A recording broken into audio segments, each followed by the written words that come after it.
awesomes. Still getting my headphones in here. How's everybody doing?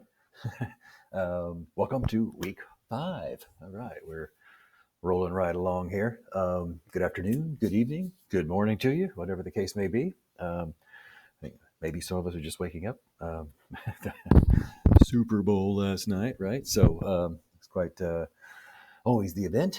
In any case, we're week 5, moving right along. I've started looking at, first of all, just like I said, tell you where I'm at. So I'm here on our, I'm on our Moodle page, and as you may or may not have noticed already, of course, we had Unit 1, Learning, Writing, Narrative, which we kind of, quote unquote, not finished up, but you submitted your rough draft. I am now going to be looking at them. I started looking at some of them already, provide feedback, as I told you, give you a grade, right, where it's at right now, right, and then you'll look at the feedback, and then sometime in the future, submit a revised draft of that, and then we'll just keep going from there. Writing is it's a process, right, rewrite. So we've kind of done the things in Unit 1, at least thus far, and now we're going to kind of make a transition here to Unit 2. So the Unit 2 kind of changed a little bit the name of, I think I had originally called it the Essential Elements of Writing, or that's an old, what it once was called. Now I'm calling it Make It Stick. Sticky Writing Ideas Research Project is kind of our technical name, I guess, right now for Project 2. So everything we need right here, and of course, the coming soon is what I'm doing right now. So I'll be posting those in. Obviously, that's where you'll see them.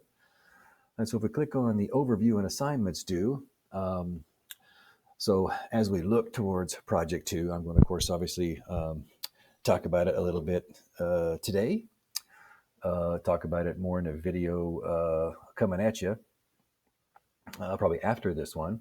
But in essence, provide overview, since that's what I'm doing, right, is to say, recall the section in there where we said sticky writing ideas needed, right?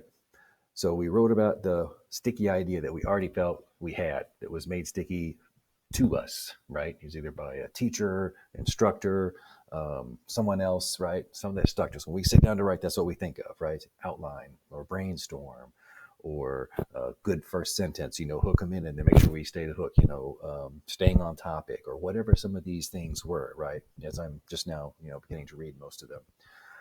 Then we had that section right after we talked about the particular principles that applied to that one. Then we said, okay, here's some things maybe I'm not as comfortable with, right? Maybe some things I'm not quite, I feel as good in my writing that maybe I need some ideas to stick. So that when I sit down to write, I remember the sticky writing idea that I've got and maybe another one. And so we're going to focus on those. And so kind of our project, if you will, or our goal for the weekend is to then, we're going to work in teams on Project 2. Project 2 is at least in pairs at a minimum, maybe 2 or 3 people, maybe 3 or 4, if you get enough interest in particularly one topic. So this weekend's discussion post is all about posting, okay, what you put in your sticky writing ideas. And you can have a list, right? If you want to copy and paste the paragraph, I guess you could, but I'm okay with the list because I really want people to just be able to look and say, oh, hey, that's similar to mine. So by Friday, you'll post the sticky writing ideas. These become the topic for Project 2, right? The things that you still feel that you need to work on, right? Maybe aren't as sticky, right? Maybe the thing, like with me, I always say, this is something in my writing I still struggle with, right? I need a sticky writing idea to help me with it, right? So we have to focus on those for Project 2, okay? They become like the topic of that. And of course, I've copied and pasted in kind of the project, a little bit of the introduction, the rationale, some of the assignment description, and here are just some links that might be helpful, right? So if you're looking at brainstorming or pre-writing, here's some ideas. If you're looking at staying on topic, et cetera, right here, right? And then read chapters 4 and 5 this week. And the only thing to do is the discussion forum that I just kind of briefly talked about, and I'll be back to talk more about that in another video just for the discussion, in case just to make sure that it's clear for you. All right, guys, that's kind of the overview for the week. I'll be back to talk about more specifically Project 2, and we'll go into a little bit more detail about that. Okay, guys? You guys stay safe and stay awesome. Bye now.